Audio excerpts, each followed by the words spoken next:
me, Tomelai, Sandrine Albert, and Alessandra Antonacci. Alessandra, would you like to give a short introduction about this webinar week? Yeah, I'm going to change the view, so don't get this way everyone can see us. So welcome everybody, and as you heard from Bo, my name is Alessandra. I'm the project coordinator of this project called E-SLP, so a European Short Learning Program. Based on the result of this project, we are organized this event. If you want to know more, in the chat I'm putting the link to the E-SLP website, where also you can follow us, find the latest news and the contact. So if you miss something, that could be a point of reference. The first presenter of today is Tom, that will elaborate on the concept of a short learning program and introduce, I suppose, himself more and let you know more of him. And then we will have Sandrine that will present our work related to how to design actually short learning program, which is a mystery to many. And I suppose, Sandrine, you will also say some word on the compendium, probably.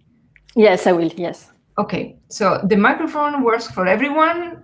We tested before, so I leave the floor to Bo. And for anything, write in the chat. We will try to solve any problem if they will appear. Enjoy.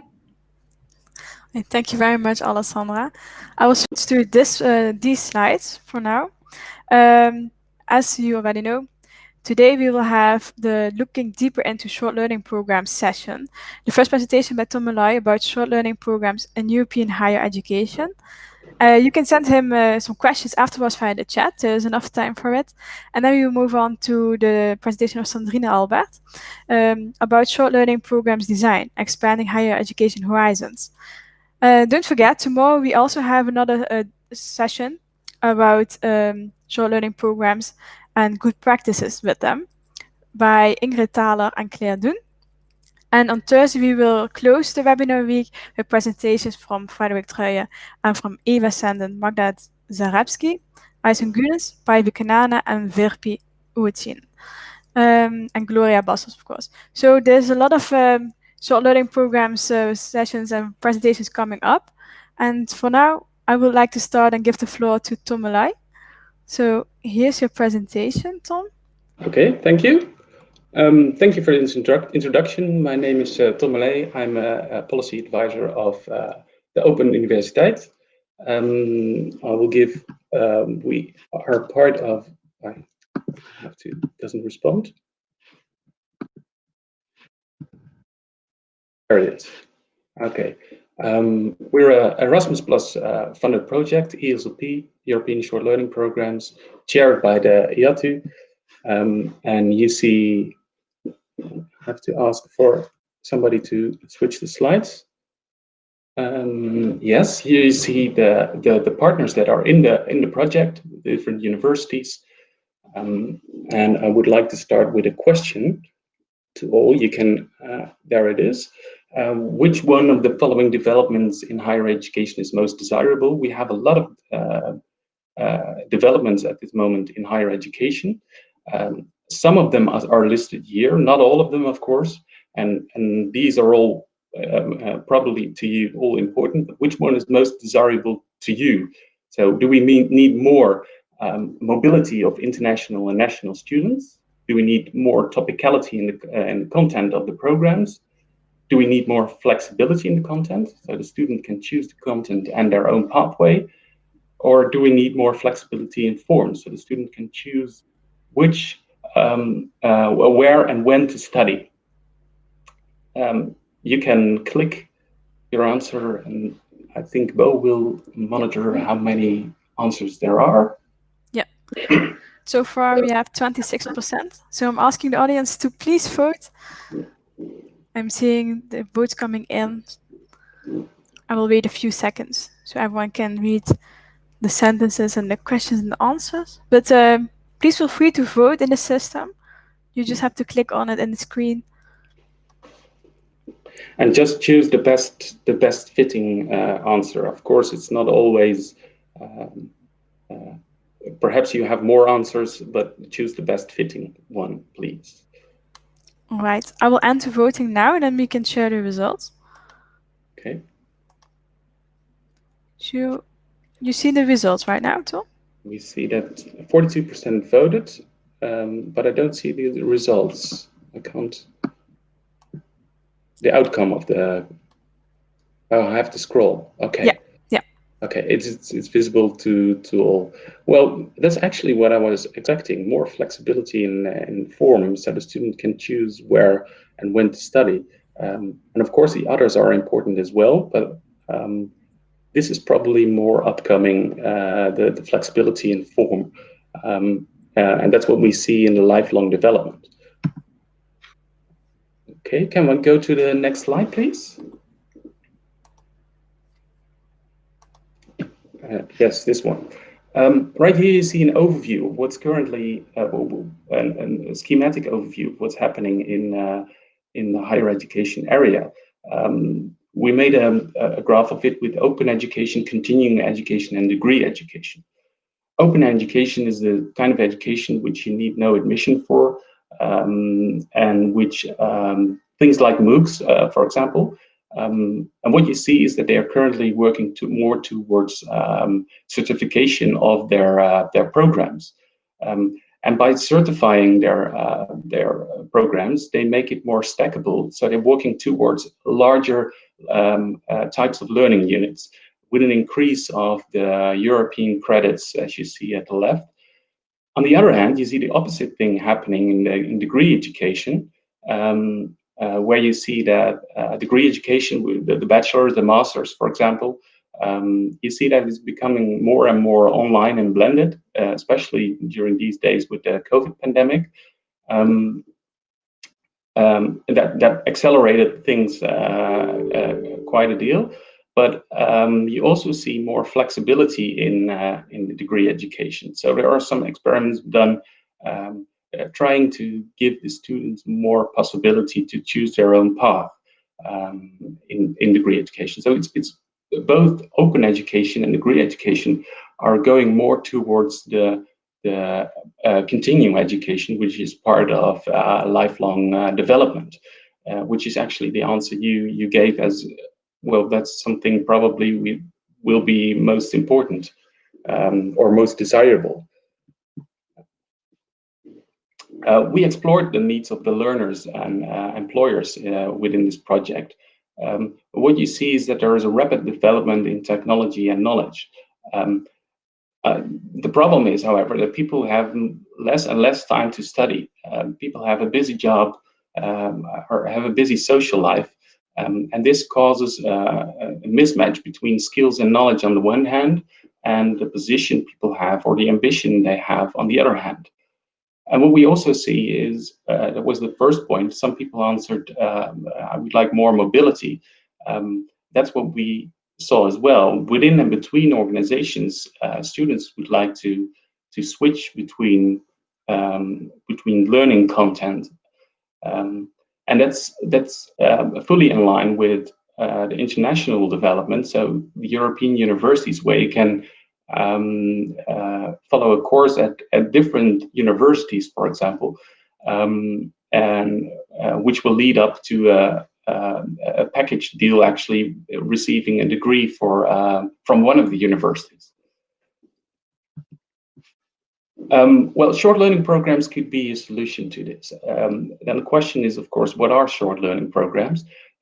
These are sort of credit-based certification for learning programs. And you probably have heard of the micro-credentials. Micro-credentials is also a sort of a certification for the smallest possible unit. So actually, a short learning program is a sort of micro-credential or a combination of micro-credentials. Could be a combination of micro-credentials or a micro-credential itself. The difference, however, is that it's credit-based. So it's based on European credits, and it's consists of building blocks, so learning units that are stacked together and focus on a specific topic or have a topical skills or knowledge.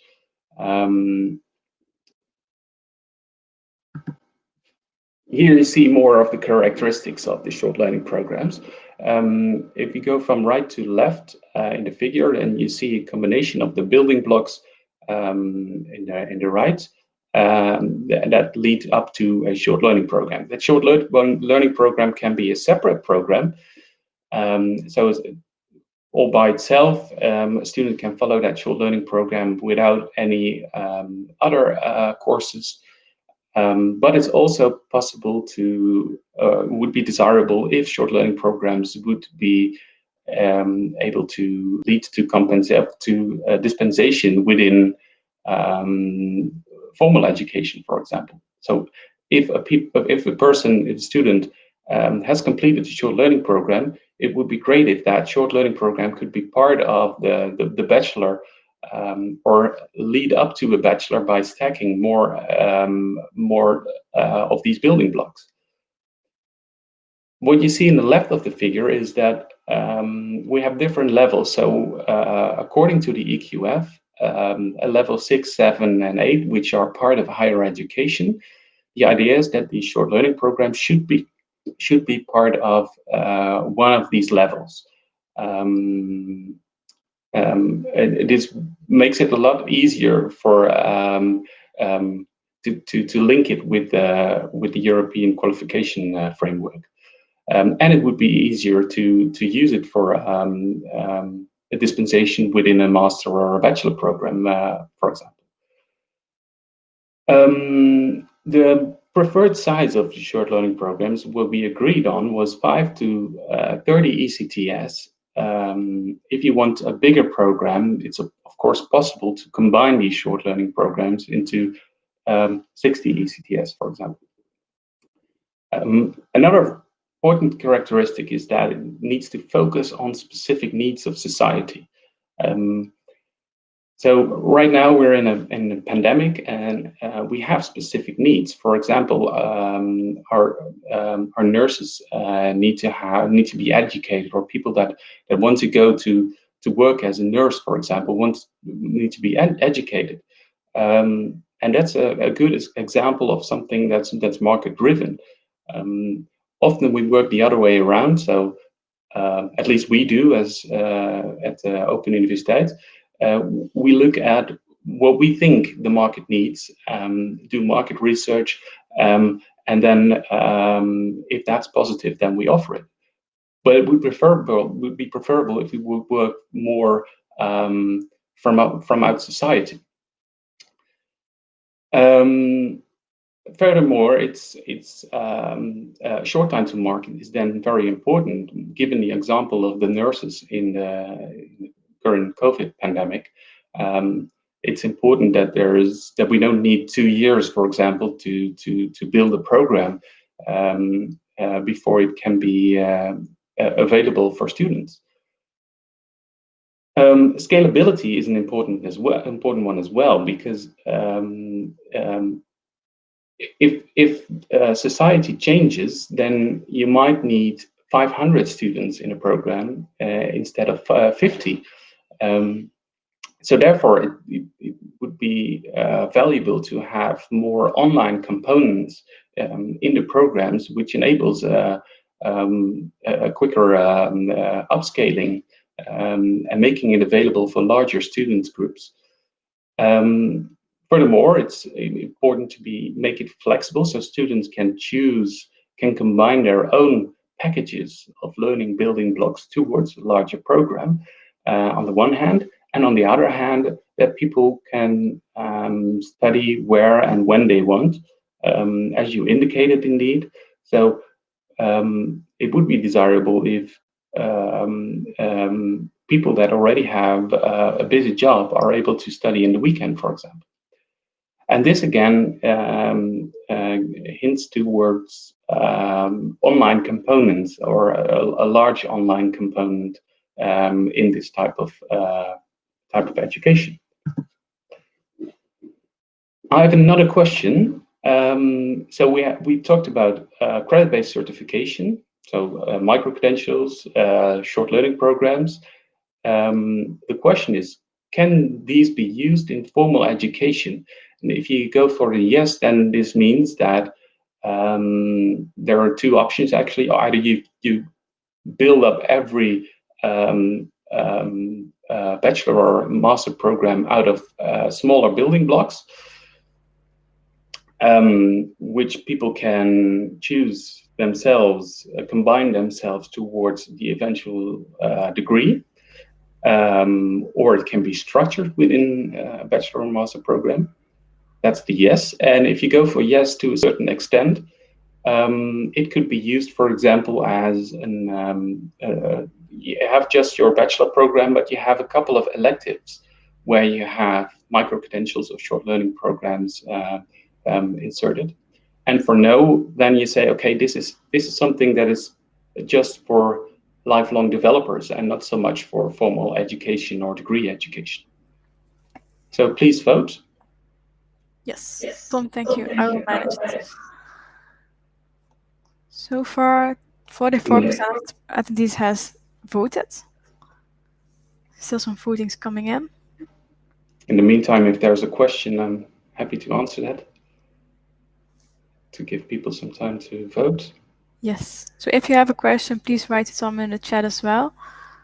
And hopefully we will see some votes coming in still. So, okay. Very interesting. I will end the voting and share the results. Let me know if you can see them, Tom. Yes, 63% voted.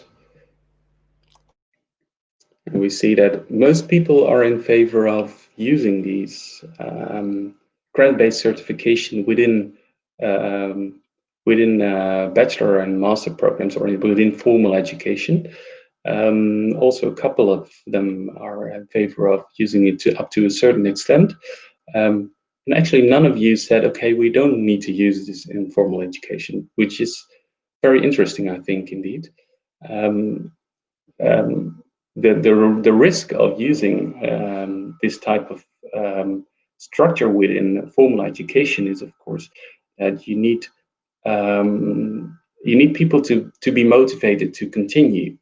And within our university, for example, we see that if we give a little bit of structure, we had actually the system which I described. So with just separate courses, which could be considered micro-credentials or short learning programs that stack up to a master degree. There was an order in these courses, and still is. So it's not always possible to choose your own order of programs to follow, but sometimes it is.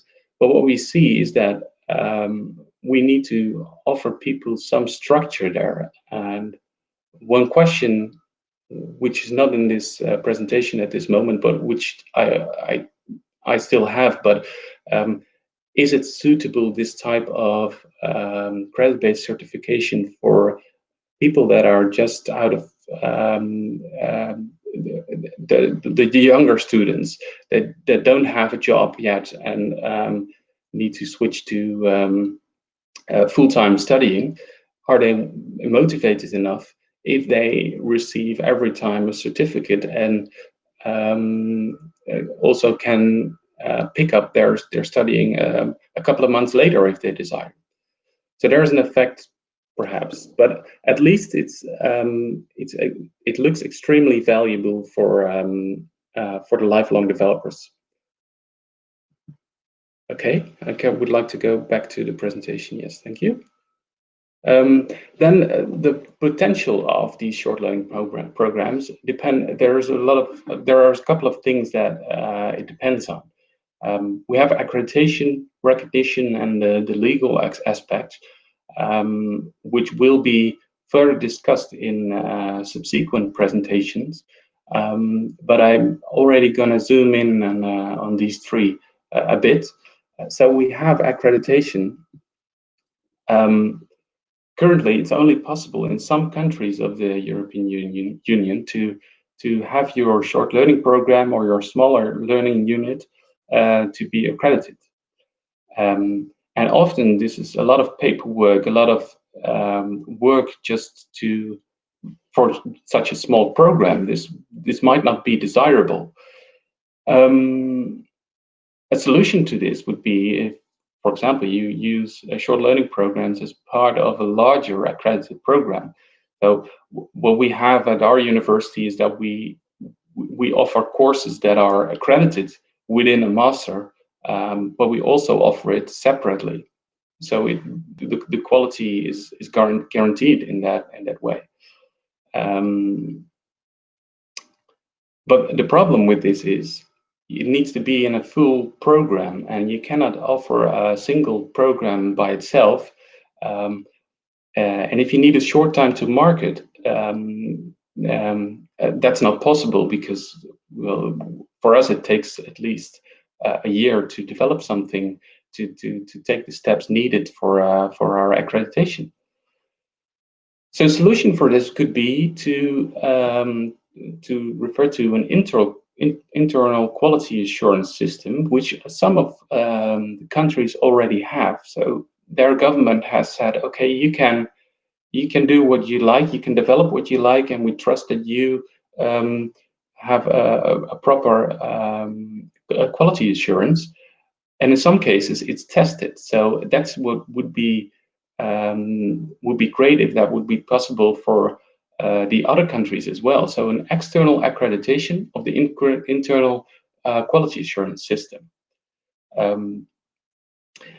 For now, until that would be desirable, and we need to work towards something like this. But for now, the advice would be to focus on the accreditation after the program has been offered. So to have a quick time to the market, and then work on the accreditation afterwards. That's of course very important for a recognition of such a program. But what will help definitely is the involvement of the higher educational institutes. So what we hear sometimes, or right now, is that employers say, okay, if it's offered by a higher education institute, we trust the quality is correct, and that helps, of course, with recognition within society, but also for other higher education institutes. If you want to use it as a building block within another university or other institute, then it's easier if it's already has been part of a program of a higher educational institute. And that, of course, helps to the stackability towards the larger and formal degrees. There were some issues we came across within our consortium. We asked, okay, what kind of programs do you have within your country? What kind of names do you have? And that resulted in more than 42 names only within the partners we have. So that's of course an issue, but the fix for this would be to refer to one single name, and the consortium agreed on the name of short learning programs. We explored other names as well, but this one was the name we all agreed on, and this is already used in some countries as well. Furthermore, it's often not clear what the size and the level of the program is.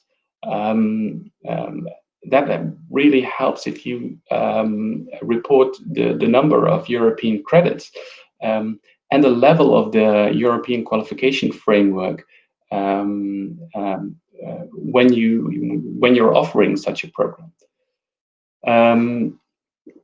And the same accounts actually for the content of the program. So the learning goals you have can provide very specific information, and that can be used within supplements. So if you have a supplement to your shorter programs, your short learning programs, which reports size, level, and information on content and learning goals, then it would be easier for an employer, for example, to see what the student actually has learned, or which skills and knowledge has been gained. And the same accounts, of course, for when the students want to use this to go towards another university or another higher education institute to ask for dispensation or to stack it towards a larger degree. Then the legal framework. Often there is no mentioning of continuing education in the legal frameworks of the countries involved within this project. Some experiments are done. So, like I mentioned, some are using looking at more flexibility in education, or in funding of this type of education. But we learned that a lot of countries are, or some countries at least, are in the process of reviewing their Higher Education Act. And this is, of course, because this type of education is more and more prominent. Incidentally, there are some restrictions within public funding, that it's only allowed to use it for formal education before, for example.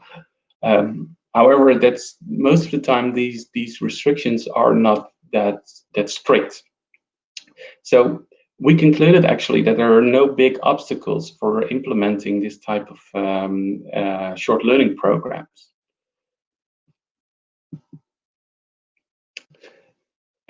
So the essentials actually are, we need to have uniformity in the name. We need to report the level according to the EQF and the size according to the European credits. We need to stress the stackability of these programs so that they can be used at other universities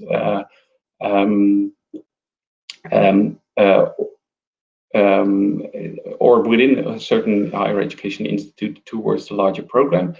The connection with formal education seems to be very important for the recognition.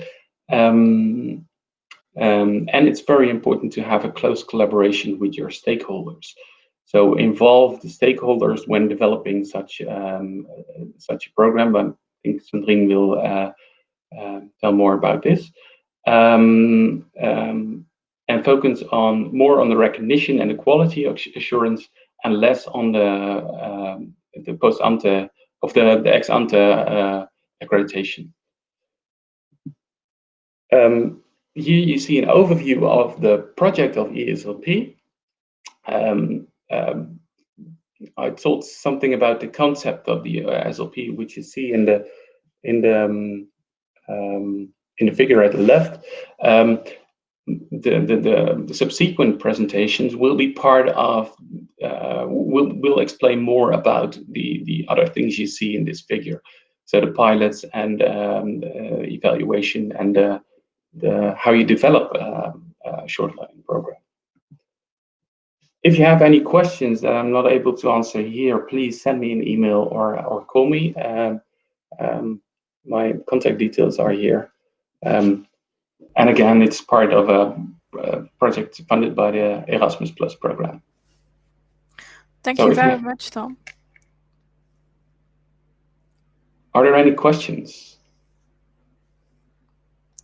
So do you have any questions for Tom Lionel's presentation or something else in this E-SLP project? Please write them in the chat so there's enough time so we can answer them. Or perhaps it would be interesting to hear your ideas about whether applying this type of credit-based certification to formal education, would there be any downsides, or if it's applied for how do you say it, the younger students, so the students that study full-time, have no job on the side? I would be very much interested in your ideas about this. That's a nice question, Tom. So to the audience, do you have any ideas on this? Perhaps can you repeat the question once more? Yeah, so if we would implement, if we would cut formal degrees, like a bachelor or a master degrees, into small pieces, and we would have all our bachelor, all our masters consist of credit-based certification, what would be the downsides for the traditional students, like the younger student that's involved in this type of education? So actually the people in their early 20s that start a bachelor or a master degree and haven't been working yet. Good question. It would be particularly be interesting because most of you. Okay, yeah, that's the question. Okay, it would be particularly interesting because most of you voted for this type of implementation.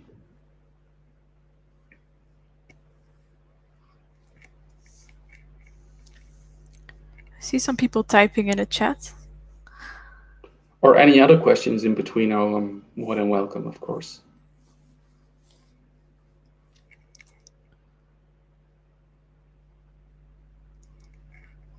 So if we would cut formal degree and micro-credentials, what will be the downside for young students? I see Alessandra is joining. Everybody, do you hear me? Yeah. Hi. I don't think there will be a downside, Tom. I mean, the good thing of credential or short learning program, from my perspective, is that you have a feeling of progressing as a student, and you can also create a portfolio, electronic portfolio, which is in line very much with the e-Compass and the other initiative, not only E-SLP, that show you which knowledge you have. So instead of a formal degree, you just have a very general title. I am a doctor, or let's say a master student, and I have a master degree in education, which means anything. While if you have like a short or micro credential, let's say, so little certificate, as you said, you can also present yourself to an employer with a better portfolio. You know about learning design, you know about several things, and then that's a good point, I think. But would you then desire it to be fixed, or so that there is a learning path already for the student, or that the student can choose all short learning programs or all micro credentials and build their own master just out of nothing, actually? Yeah, but that is a different topic. So if Yeah, you that's next. leave Yeah. a flexibility totally open, which could be an advantage if the person, because we are speaking about young adult. So sometime at that age, you really don't know what you want to do in life. So myself, honestly, I won't keep it that open. But in a later stage, if they already are more advanced, have more experience, they just need to grasp a professional certificate in one direction and in another that look like different, then probably would be easier. And Bo, can you read what people say? I'm not really good in. Well, I already can. If I see sure. some people saying that they don't see really the downsides of this, and they see it as a hugely motivating technique for these students. So that's I think a very positive thing. There was one answer on well, it might be cause problems for the labor market to adjust. I think it's I don't think that would be such a big issue, actually, because if you present a resume which entails just a master degree with a full title, or as Alessandra said, you have the master title, master degree with the full title, and beneath it, the programs it consists of, then it would be even stronger, at least comparable in value, I think. Yeah, and if we really want to find a downside, probably would be on an institutional level. So if you have to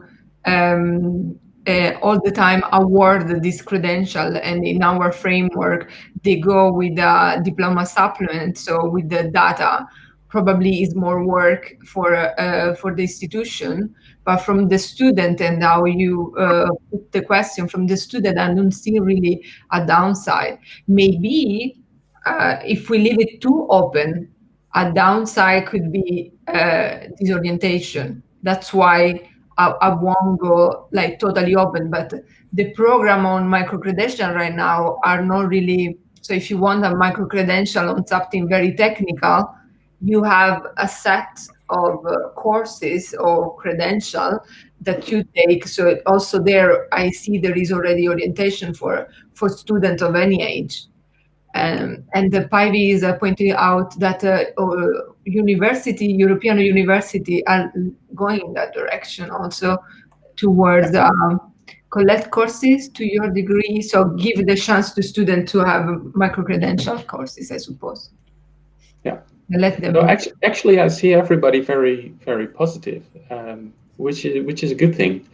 I would expect some people to be a bit more conservative in this, but I really appreciate that the people are positive on this innovations. That's a good thing, I think. And to respond to Jan Likota, I hope I say it correctly, because he finds a downside for the labor market. So let actually them understand what a micro-credential is and how it works. And there are a lot of initiatives that also the European Association on Distance Teaching Universities is doing. And one of them is the EMC-LM project, that is the European MOOC consortium for the labor market. And it is very connected with our result of E-SLP. And we are trying to make these stakeholders, so university, MOOC platform, institution in general, talk with the labor market. So if you want to know more, I put here the link. I already put the link there. Grazie, super, thank you. I think Magda points out that we're talking to the right target group. That might be the case, or it's just a good representation. That's also possible, of course. And Joanne says, okay, it's actually a win-win for both employer and student, indeed. So I'm curious where, which steps will be taken in the near future. Any other questions or discussion points? I think all of you have already said a lot of positive things in the chat. You really appreciate that. I like the interaction here as well. So far, I cannot see any more questions, Tom. But if you have any questions for Tom, please send them to his email address. I think it's in this slide or in his first slide. And the pre-last slide. I will go to it. Yeah. Or you can write it in the chat what you prefer, of course. So here is his email address if you have still an unanswered question. Well, can I address one more thing? Yeah. You will find the reports of short learning programs in the link, which is on this slide as well. So the report on short learning programs and the concept, you'll find that underneath this link with the outcomes of E-SLP. I put the link here in the chat as well because it's not clickable in the presentation. But I want to thank you very much, Tom, for your presentation and answering all the questions from the audience. It was a pleasure having you here. Thank you. All right. Thank you very much. Then we move on to our next and last presentation of today's webinar session. Sandrine, Albert, welcome. It's nice seeing you here. Good afternoon. Can you, yeah, I can hear you. You can hear me as well, right? Yes, yes. Perfect. Then I would like to give the floor to you. Thank about, you. your presentation about short learning programs design. Thank you. I'm Sandrine Albert from WOC, the Open University of Catalonia. I'm an instructional designer and work on international educational project at WOC or as a freelancer. Thank you for being here today at the webinar. Today I'm going to present the work we did together with Lourdes Guardia and Marcelo Magna at WOC and Alessandra Antonassi at EDU for the European Short Learning Program project. I will firstly explain how we conducted an empirical study that explored a broad range of design issues on 22 short learning programs and how the results of the study were organized in a compendium of good practices. Secondly, I will present design guidelines for flexible and scalable short learning programs, which followed the production of the compendium of good practices. First of all, I would like to rapidly provide some context. The aim of the European Short Learning Program is to set up a framework for recognized and accredited short learning programs. Today, I will focus on one of the objectives, which is to empower university leadership and staff for curriculum and course design, quality assurance and recognition for short learning program complying with EQF, and develop guidelines for collaborative SLPs and related mobility, enriching the content and quality of short learning programs. The set of characteristics of European short learning program, I'm just going to quickly remind them. We've already talked about it before. They should range from 5 to 8 EQF. The short study time should be between 5 and 30 ECTs. They should be either online or blended learning. The main target group is lifelong learners. They should be flexible, so this could be in different ways. It could be in their response to market needs, or they could have non-stop enrollment, flexible learning paths, or they could be asynchronous. Also should be scalable, so it could be, for example, in the case of having a massive audience. There must be a relation to a formal degree program, so they are seen as a building block to a degree. They should be society and market driven, so respond to a demand of a large number of students for shorter study, or requirement for skills in companies, for example. And they should be recognized as part of a wider degree program, so EQF compliant, and have accreditation procedures. So as I mentioned before, we produced 2 documents, a compendium of good practices and the design guidelines for flexible and scalable short learning programs. I would like to quickly explain the process we followed before I go into more details. So in order to fulfill our mission, we first needed to get an overview of existing short learning programs within partner offers. We conducted benchmarking of the best example of SLPs, and this was done via a survey and interviews. Then we wrote the compendium of good practice, where we identified patterns of good practices and also potential progresses needed in existing short learning programs in order to meet the criteria of the project. And finally, we drafted the design guidelines for flexible and scalable short learning program, where we converted these patterns of good practices into a practical guide with templates to design short learning programs. So the compendium of good practices presents a set of patterns of good practices found in short learning program and in learning building block design. In learning building block, we understand a separate or coherent block of learning part of a modular program of study. It could also be called units or modules or courses.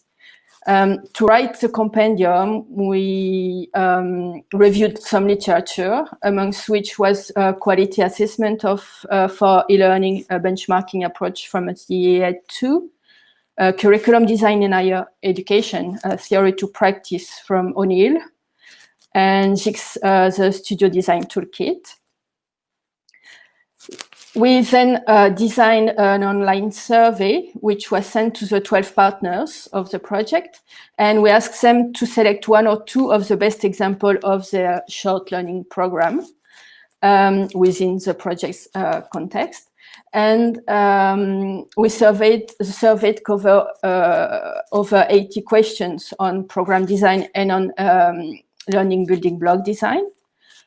We then, once we received and analyzed the data, we gained from the survey, we selected the short learning program, which had the most criteria to conduct in-depth interview with them. We did this via video conferencing. So as I was saying, the survey had two main areas of inquiry, program design and learning building block. In program design, we focused on educational philosophy, learning and teaching strategies, program structure and sequencing. And for the part on learning building block design, we dealt with instructional engineering parameters, technical parameters, support, and contributors. As far as the interview were concerned, we selected the most relevant short learning program to interview them. And we did this by allocating points for each of the project's criteria we found in the short learning program. And we then selected those which had the most points. We surveyed different types of SLPs. Some were postmaster one-year studies, others were preparation for the continuation of studies in higher education, other addition studies program for bachelor students, other were continuous education or continuous program professional development. Just would like to give a quick overview of some good practices we found after analyzing the data from the survey and interviews. So we found that a good part of the analyzed SLP were online. Most were targeting lifelong learners, and a lot were set within the 5 to 30 cities parameters. Most were compliant with EQF and were had parameters set between 5 and 8 EQF. A lot bear a relation to degree programs. Half were society and market driven and were either connected to professional development, to university studies, to active citizenship or personal development. And finally, looking at certification, we found that most had some sort of certificate and half had some official recognition. I would like to get into more detail about some of this good practice we found.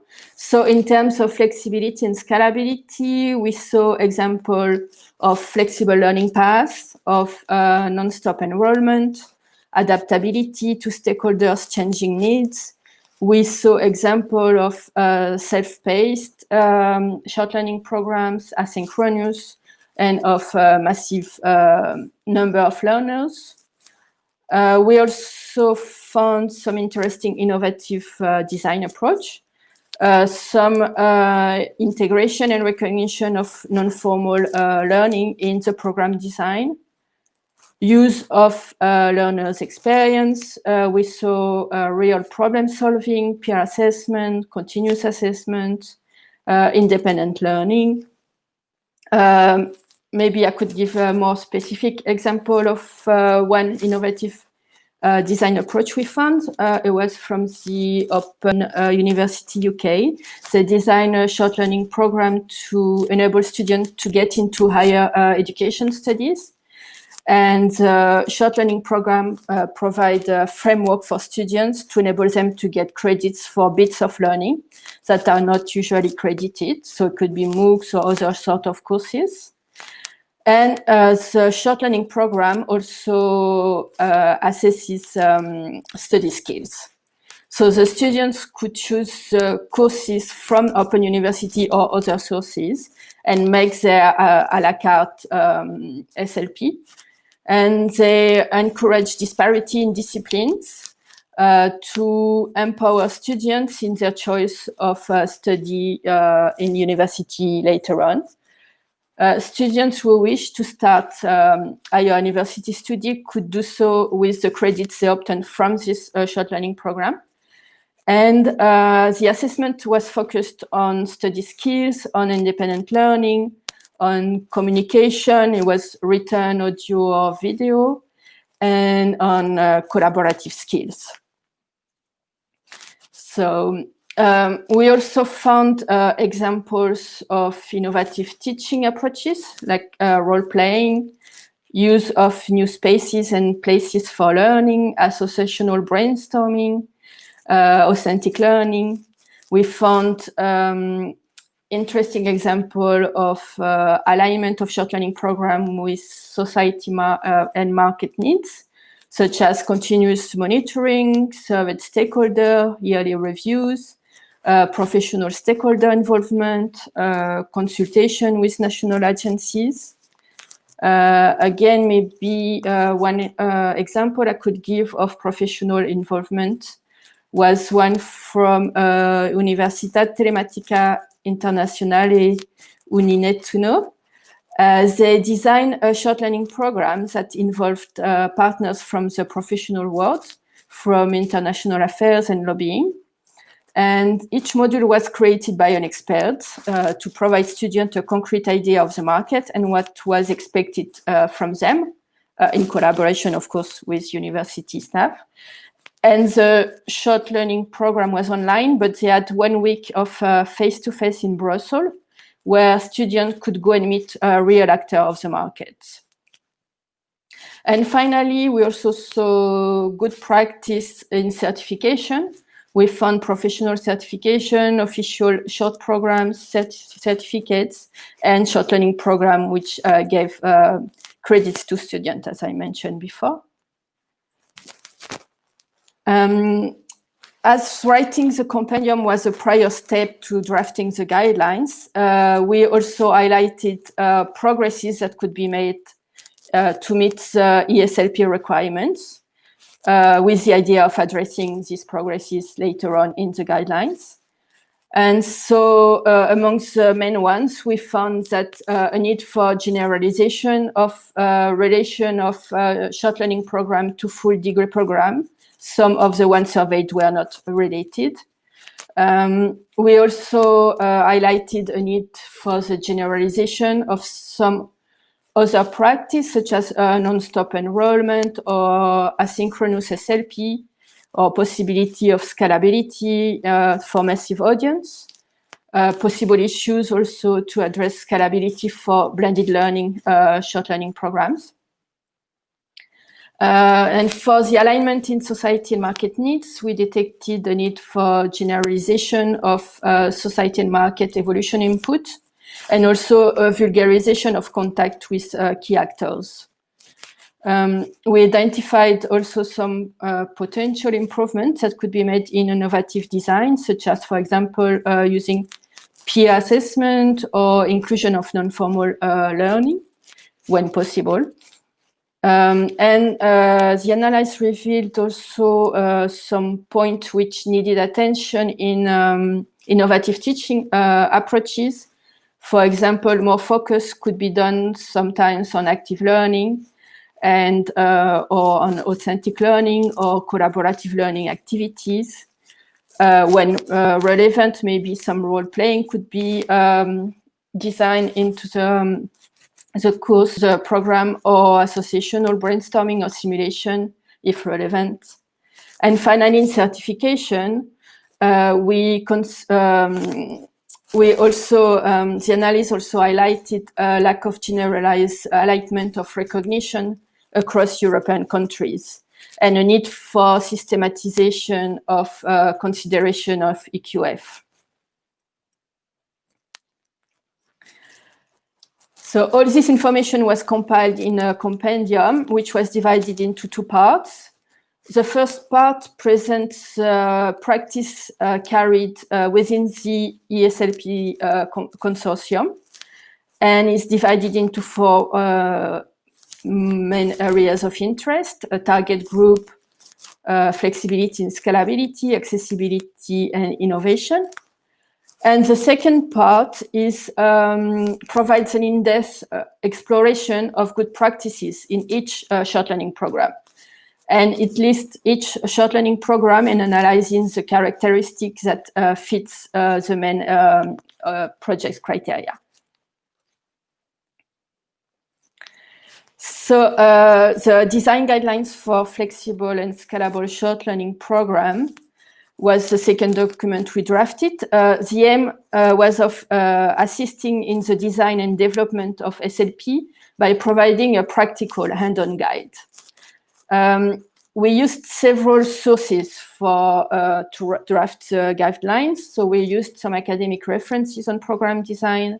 We also, of course, used a compendium, which provided us with an overview of design practice that best fitting the existing SLP and some progress that could be done.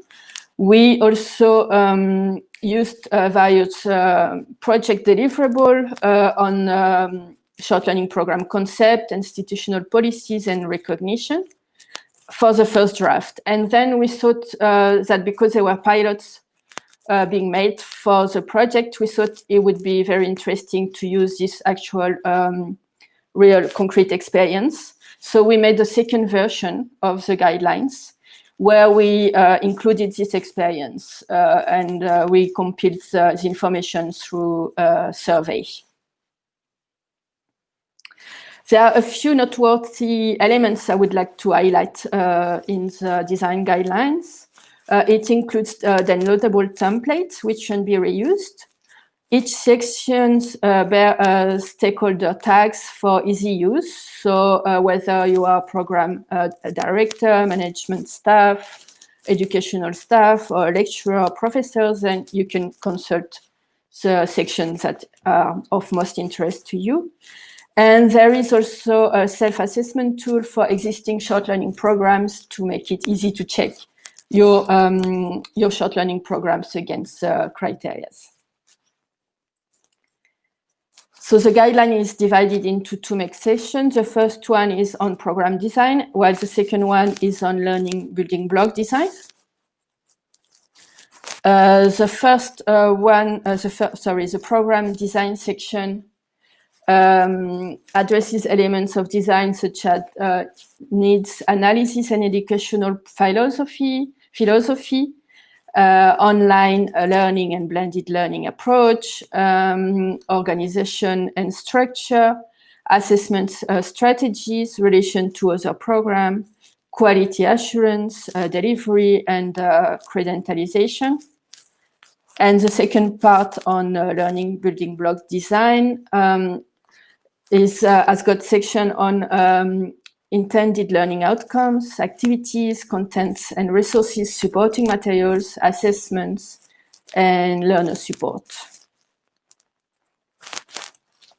I would like to get into more details on the co-designing of short learning program.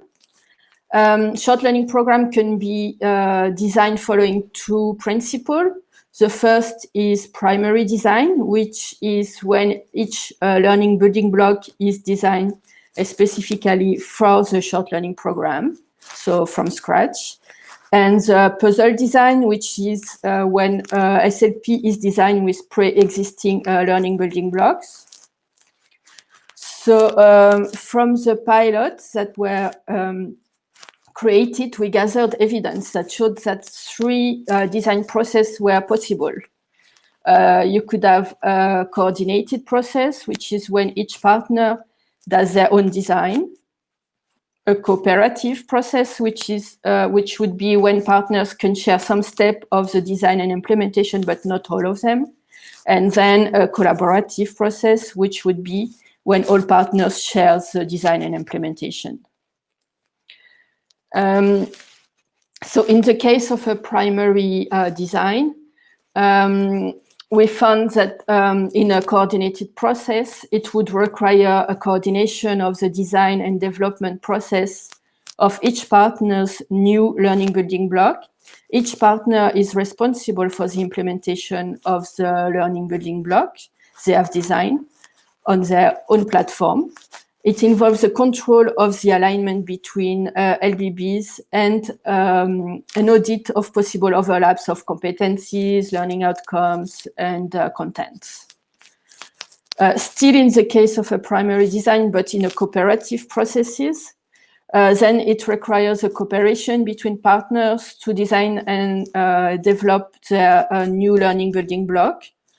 Each partner is co-responsible for the implementation of their own learning building block on their own platform or on a centralized platform.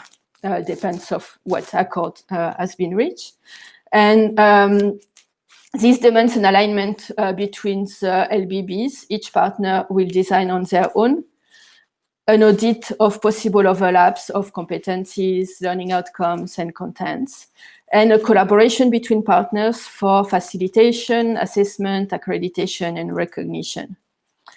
In the case of still primary design, but in a collaborative process, then a complete collaboration of co-design and development of learning building blocks, and also in the facilitation, assessment, accreditation, and recognition.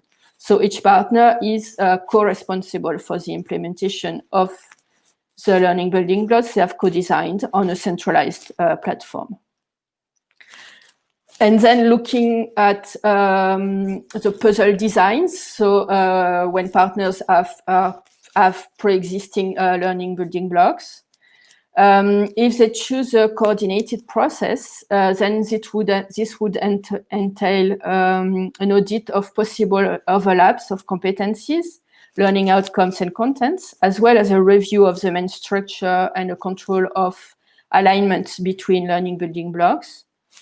Each partner is responsible for the implementation of their learning building block on their own platform, for their implementation, for their facilitation, assessment, accreditation, and credit recognition. And then finally, in the case of a puzzle design in a cooperative process, then this would involve a cooperation between partners to articulate their existing learning building blocks. This requires all the same state as previously as in the coordinated process, but an additional collaboration between partners for the facilitation, assessment, accreditation, and recognition. And then each partner is co-responsible for the implementation of learning building block they have already developed, or for all of the learning building blocks on their own platform or on a centralized platforms. And of course, there is no puzzle design possible in a collaborative design process because the learning building blocks are pre-existing. As I mentioned previously, one of the benefits of the design guidelines are the templates that can be reused. So they are disseminated throughout the document in each section, but they also can be found in the annexes at the end. So you can find templates for the assessment of existing short learning program. You can find a brief design template, macro design template, persona card to draft learner types for each target group, competencies template, correspondence template, which can be used to give for like a brainstorming session at the beginning of a macro design process. And then you can carry on working on it every time you have decided on new elements, and you can add competencies, learning outcomes, activity assessment platform tools. And so this enables you to have like a complete overview of your program. Pilot survey template, implementation template, and also in the case of interinstitutional designs, and you have a template for this. And finally, an alignment template.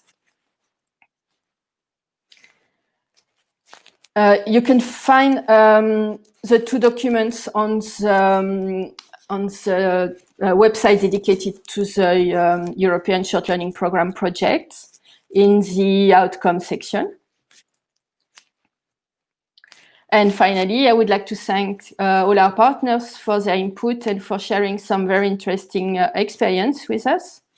And give special thanks to Alessandra Antonessi, as well as Sakai van der Westen from Open University Netherlands, from Claire Dunn from Open University UK, Virpi Wotunen from Open University Finland, Hakan Altinpuluk, sorry for how I pronounce your names, to Andonali University, to Caroline Grodeka and Agnieszka Cieska from AG Poland. I hope you will consult two documents I've exposed, and if you have any questions, then I would be happy to do my best to answer them. Thank you very much, Sandrine, for your presentation. It's very nice hearing your presentation. Thank you. Does any one of you have a question for Sandrine? You can just write them in the chat if you want. I see already some people typing in here. It would be nice if there were some questions.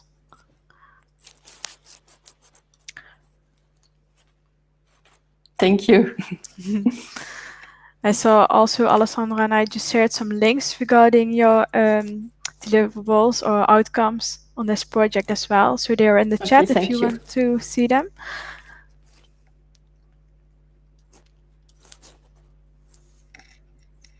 Okay, so far. Thank you, Eva.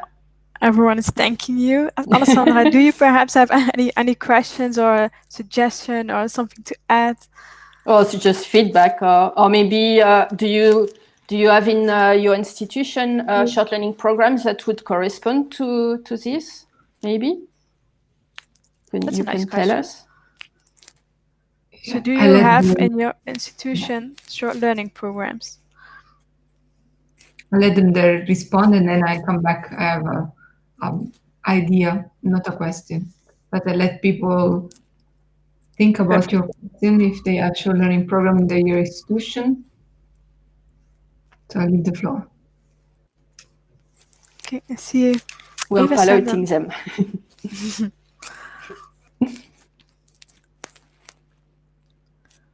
Okay. It's nice to see that people start thinking about them more and more. Thank you.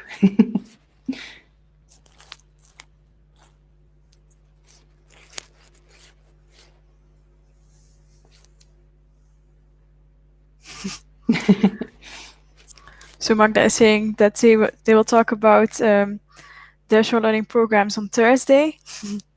Good answer. Yes, because this webinar week will last 3 days, and this was our first day, the kickoff of this short learning programs webinar week. And tomorrow and on Thursday we will have 4 more presentations. So stick with us. Okay. So Mehmet says, we do have many short programs that we have developed together with different partners, and coordinating the work has always been a struggle. I'm very interested in the guidelines for the alternative design pathways that you presented. Good, thank you. I hope it helps. Nice to hear that, Mehmet. You saw the link as well in the chat, so you can have a look at that as well. Okay, so far those were the questions. Feel free to write them if you want, of course, because there's still some time. Or Sandrine, can you maybe perhaps send your email address in the chat? Yes, of course. If people may have a question afterwards, I would like to have an answer to it. Thank you very much. I see still some people typing. Eva asked a question.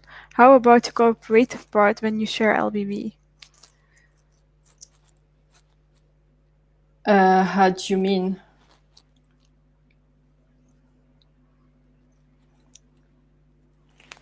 Because they are small. How do you mean? How about the cooperative? If you are using a pre-existing LBBs within a short learning program, I'm not sure what you meant by the question. Eva, I can make you a presenter, so you can turn on your microphone and you can ask the question, so you do not have to type if that's what you prefer. You are a presenter now, so you can turn on the microphone if you want, but yes. Hello, Eva. Sorry. I cannot hear you. We cannot hear you yet. Now you can hear me, right? Yes. Sorry. Too many options to put off the microphone. Thank you, Sandrine. And sorry, because I've been late to this presentation, but I was really wondering, as we are working with we have a collaborative process, I would say, within our E-SLP. But I was wondering, I mean, when you really, the learning building blocks are quite small parts, and if you share them with partners, and you work together in building that, are there any experiences you have on that you would like to share, or is there anything special? Because I think we did a really good job with what we did, but I think if you have really the learning building blocks and bringing that together, maybe there is something you want to share with us on that. Okay, so in the case of primary design, you had nothing existing, and primary design. Yep. Okay, and you collaborated together. Yes, then you really need to work on shared document and work online all at the same time. Like first of all, deciding on the competencies and learning outcomes, and then review also, because you might already have some contents that you can use in your university. If not, you have to decide on what contents you need, and then build the program as you would within your organization, but online together with different with all your partners. That's one way. Or you can also decide to have maybe some parts one partner would work on and some part another partner will work on. That would be another way. Thanks. Thank you very much, Eva, for your question.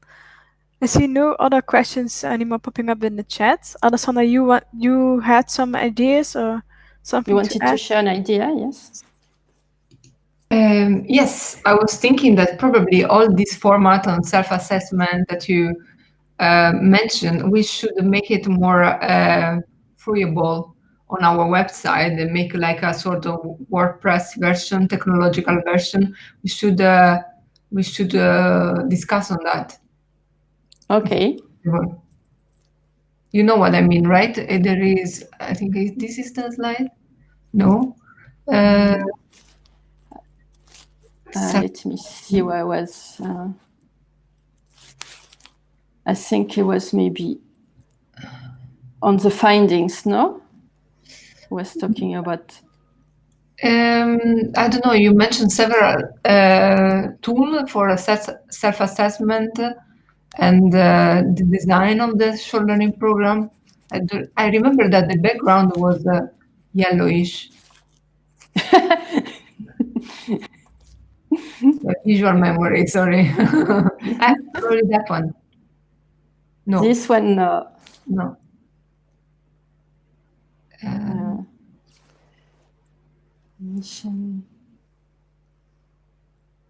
Then it would be maybe in the guidelines. Yeah. Do you mean by tool? Do you mean the templates? This one, yeah, the templates. Yeah. Okay, okay. Yes. I mean, there are inside guidelines, but yeah, of course, they could be made available on the website. That's a good idea. Yes. Yeah. So let's discuss about it, and I think would be useful for many to figure out how to use, and we should give more visibility to that, I think. Okay. Yes, that's a good, nice idea. Right. Thank you very much, Alessandra, for this idea. And thank you, Sandrine, for your presentation. You're welcome. For the audience, we have recorded this session and we will publish this later on our YouTube channel in here. So you have the link. And we will also publish our presentations, PowerPoint and PDF version on our slideshow account, which you can find here. And also, if you have any questions, feel free to send me or my presenters an email. And tomorrow we will go on with this Short Learning Programs webinar week. Then we have presentations from Ingrid Thaler about implementing European SLP's recommendations for stakeholders. And afterwards we have a presentation by Claire Dunn, Challenges and Opportunities for the Recognition of Short Learning Programs within the European Higher Education Area.